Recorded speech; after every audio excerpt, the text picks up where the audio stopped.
guys! For today's video, ayan, samahan nyo na naman ako sa mga kaganapan ko dito sa bahay ngayong araw. Medyo late na nga ako nagising ngayon dahil nga sobrang pagod ko kahapon. Syempre, pagkagising ko nga ito, diretso deliver ka agad ng yelo kasi nga meron ulit 140 pieces na order ngayong umaga. Eto nga, i-flex ko ulit itong mga freezers namin at itong mga yelo naming nagkakalakihan. Kailan nga ay bumili na sila ng mga tagi-isa nilang gloves kasi nga hindi na nila kinakayang sakit sa kamay ng pagbubuhat at paggagawa ng yelo. And since Saturday nga ngayon, walang pasok ang mga bata, kaya naman napakadaming bata dito sa amin ngayon. Hindi kami mahihirapan ngayon sa gawaing bahay kasi nga nandito sila, nauutos-utusan namin. Kasi kahit naman nung bakasyon nila ay ganito ang routine nila, gigising sila para magkarga ng yelong patitigasin sa freezer. Ganito nga ang technique namin, pagkabaklas nga ng mga yelong dinideliver ay kinakargahan din kaagad namin ng mga yelong patitigasin para naman hindi sayang sa kuryente. Syempre, kung wala namang laman na yelong patitigasin tapos nakasaksak lang yung freezers namin, sayang yung kuryente. Kami na nga'y nagkakarga ng yelo ngayon kasi nga wala pa ulit si Tita Salin, nagpapagaling pa lang ng kamay niyang namamaga. Pinabaklas ko nga yung mga matitigas na yelo sa kapatid ko para naman mailipat ko dito sa chest freezer. Kasi nga mamayang tanghali ay meron na namang another order. Bali lahat ng ready to deliver na yelo ay nilalagay namin dito sa chest freezer para naman mabilis lang ang galaw at hindi sayang yung kuryente. At dahil nga tinanghali ako ng gising, ayun, magkakape muna ako. Hindi kasi talaga makukumpleto ang araw ko hanggat hindi ako nakakapagkape. Nandito nga pala yung kapatid ni Mama para idala dito yung kanilang video okay. Diyos ko, alas 9 pa lang nga to ng umaga pero nagbibideo okay na kami at meron na kami pamerienda kaagad. So fast forward, ayan, alas 11 na nga dito ng oras na to. At medyo nawindang naman kami kasi sobrang dami na naman na order. Anong oras pa lang? So bali kaninang alas 9 ay 140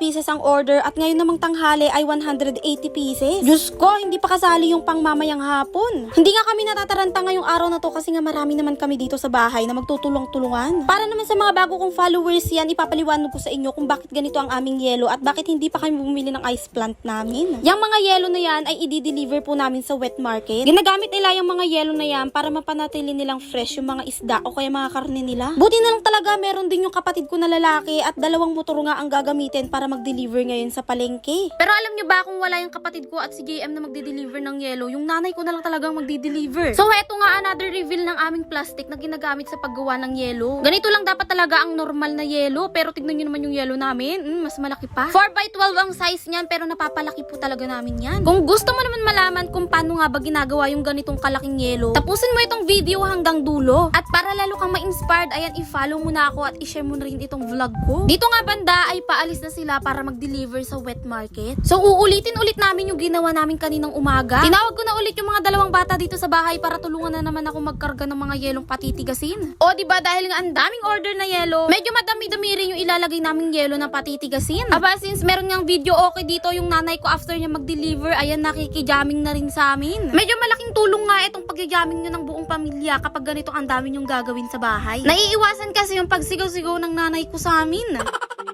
So heto nga, gumagawa yung nanay ko ng yelo kahit sobrang sakit na ng kamay niya. Aba, no choice, wala si Tita Salin na gumagawa ng yelo namin. Kaya kahit sobrang sakit na ng kamay niya, gagawa siya ng yelo para may maibenta ulit kami bukas. Kasi kung alam nyo lang guys, sobrang laking tulong ng yelo sa amin. Kaya naman vlog ko tong pagyayelo para ma-inspired din kayo kasi ang laki ng tulong sa amin ng yelo. Heto lang po ang masasabi ko sa inyo, binago po ng yelo ang buhay naming lahat dito.